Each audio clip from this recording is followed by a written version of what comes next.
Di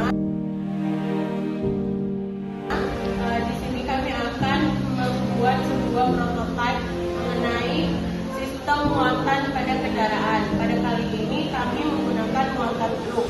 Adapun anggota kelompok kami yaitu saya sendiri, saya bernama Dewi Rahmadani.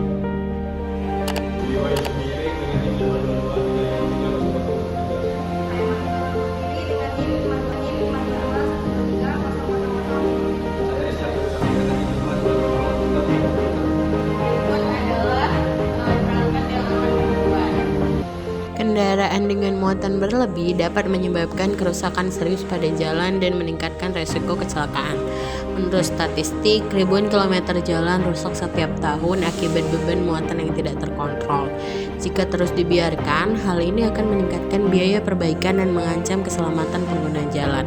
Oleh karena itu, sebuah sistem pembatasan muatan kendaraan dan monitoring online menjadi solusi yang efektif untuk mencegah masalah tersebut.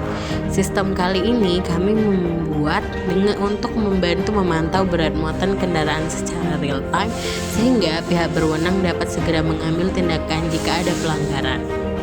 Pada simulasi kali ini, seluruh komponen sistem kami tempatkan langsung di truk mainan. Sensor load cell dipasang di bagian bawah bak truk untuk mendeteksi berat muatan. Sinyal dari load cell diperkuat oleh modul HX711 yang juga ada di truk dan diproses oleh EISP8266 sebagai microcontroller yang mengirim data secara nirkabel ke dashboard monitoring. Untuk memberikan informasi langsung, kami menambahkan layar LCD di truk yang menampilkan berat muatan secara real time. Jika berat melebihi kapasitas, buzzer akan berbunyi sebagai peringatan.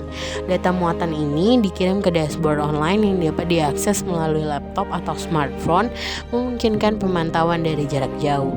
Simulasi truk mainan ini memperlihatkan bagaimana teknologi sensor, komunikasi nirkabel, dan sistem peringatan terintegrasi dengan efisien dalam satu sistem kompak yang bisa diaplikasikan dalam skala besar. Pada proyek alat ini terdiri dari LCD 16x2, ada ESP8266, buzzer, HX71, dan load cell yang maksimal yang 1 kg.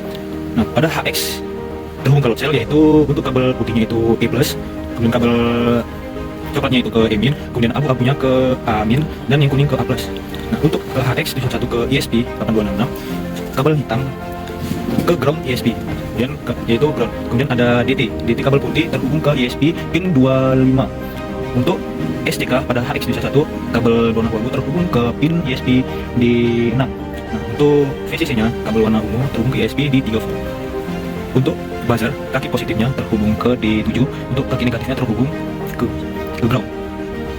Kemudian untuk dari LCD ke ESP, yaitu dari kaki ground LCD kabel warna biru terhubung ke ESP pin ground. Nah, untuk VCC-nya yang warna hijau terhubung ke pin ESP ke 5 volt. Untuk SDA yang kabel warna kuning terhubung ke D2 pin ESP. Untuk SL-nya yang berwarna ungu ke pin D1 pada ESP. Dengan sistem pembatasan muatan kendaraan yang kami kembangkan, manfaatnya sangat jelas. Sistem ini tidak hanya mencegah kerusakan jalan akibat muatan berlebih, tetapi juga meningkatkan keselamatan pengguna jalan dengan mendeteksi kendaraan yang melanggar batas muatan secara real time. Monitoring online memungkinkan pihak berwenang untuk mengambil tindakan segera, sehingga potensi kecelakaan dapat diminimalisir. Selain itu, dengan sistem ini, pengelolaan kendaraan angkutan dapat menjadi lebih efisien. Data yang terkumpul dapat digunakan untuk analisis lebih lanjut seperti mengidentifikasi pola pelanggaran, merencanakan perbaikan jalan, dan mengoptimalkan distribusi logistik. Dampaknya adalah penurunan biaya perbaikan jalan dan peningkatan keselamatan lalu lintas. Sistem ini adalah solusi untuk pengelolaan transportasi yang lebih aman dan efisien. Dengan teknologi ini kita bisa menjaga jalan tetap aman dan mengurangi kecelakaan. Dukung inovasi ini dan sebarkan informasi agar lebih banyak orang yang peduli. Bersama kita dapat menciptakan transportasi yang lebih baik. Demikianlah hasil prototipe kami yang berjudul Sistem Muatan pada Truk berbasis IoT. Kami akhiri. Wassalamualaikum warahmatullahi wabarakatuh.